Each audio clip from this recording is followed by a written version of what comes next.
Bienvenue dans Star Flash. Aujourd'hui, nous allons prendre le temps d'expliquer, le temps d'éclaircir, le temps d'aller au fond, parce qu'il y a une phrase qui revient souvent, lui fait la grande musique, l'autre fait la petite musique. Et cette phrase crée beaucoup de confusion. Alors posons les bases, calmement, clairement. D'abord, une chose essentielle, il n'existe pas par nature de petite musique. Aucune musique n'est créée pour être inférieure. Aucune musique n'est composée pour être méprisée. La musique est d'abord une fonction, faire danser, faire réfléchir, accompagner un moment, raconter une histoire, porter une émotion. Toutes ces fonctions sont légitimes. Donc quand quelqu'un parle de petite musique, il ne parle pas de musique. Il exprime un jugement, souvent émotionnel, souvent culturel. Alors pourquoi parle-t-on de grande musique ? Bonne question. Quand on parle de grande musique, on ne parle pas de supériorité, on ne parle pas de complexité technique, on ne parle pas non plus de niveau intellectuel, on parle d'un statut que certaines musiques obtiennent avec le temps. La grande musique, c'est une musique qui a dépassé son époque, sa mode, son contexte initial. Elle devient une référence, une mémoire collective, un patrimoine culturel. La grandeur n'est donc pas à la naissance, elle est dans la durée. La vraie distinction à comprendre, la vraie distinction n'est pas grande musique, petite musique. La vraie distinction est musique de l'instant, musique de l'histoire. La musique de l'instant répond à un besoin immédiat, accompagne une époque précise, peut disparaître sans être mauvaise.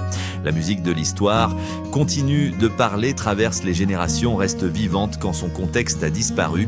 Mais attention, une musique de l'instant peut devenir une musique de l'histoire. Ce n'est pas figé, ce n'est pas décidé à l'avance.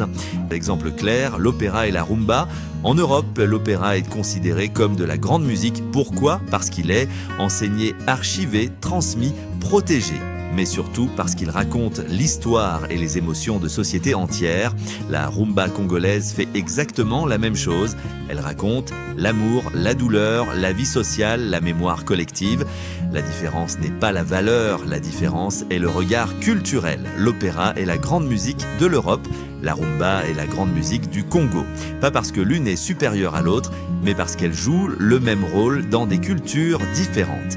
Et aujourd'hui, avec les artistes actuels, peut-on dire que Gims fait de la grande musique ? Oui, peut-on dire que Fally fait de la grande musique ? Oui aussi, pas pour les mêmes raisons, pas avec les mêmes codes, mais pour une même capacité, marquée durablement. Gims marque une génération par son impact, ses textes, son rayonnement. Fally marque par la continuité culturelle, l'exigence musicale, l'inscription dans le temps long. Ils occupent dans des espaces différents, mais remplissent tous deux les critères de la musique qui dépasse l'instant. Pourquoi dire petite musique est une erreur ? Dire petite musique ferme le débat. Cela empêche de comprendre le rôle de chaque œuvre, le contexte de chaque époque, la fonction réelle de la musique. Une musique n'est jamais petite, elle est soit en train de vivre, en train de rester, et seule l'histoire décidera si elle devient une référence. Conclusion Star Flash, il n'y a pas grande musique, petite musique, il y a des musiques pour l'instant, des musiques pour la mémoire. La grandeur n'est pas une insulte, la petitesse n'existe pas. Question aux mélomanes, selon vous, quelle musique d'aujourd'hui sera encore chantée dans 20 ou 30 ans ? Salutations à son Excellence Didier Boudimbou, le Genie Blanc, et à son Excellence Guy Louando. Pour soutenir Star Flash, scannez le QR code PayPal à l'écran. Votre soutien nous permet de continuer ce travail. Merci. Star Flash, analyse ouverte. Le débat continue.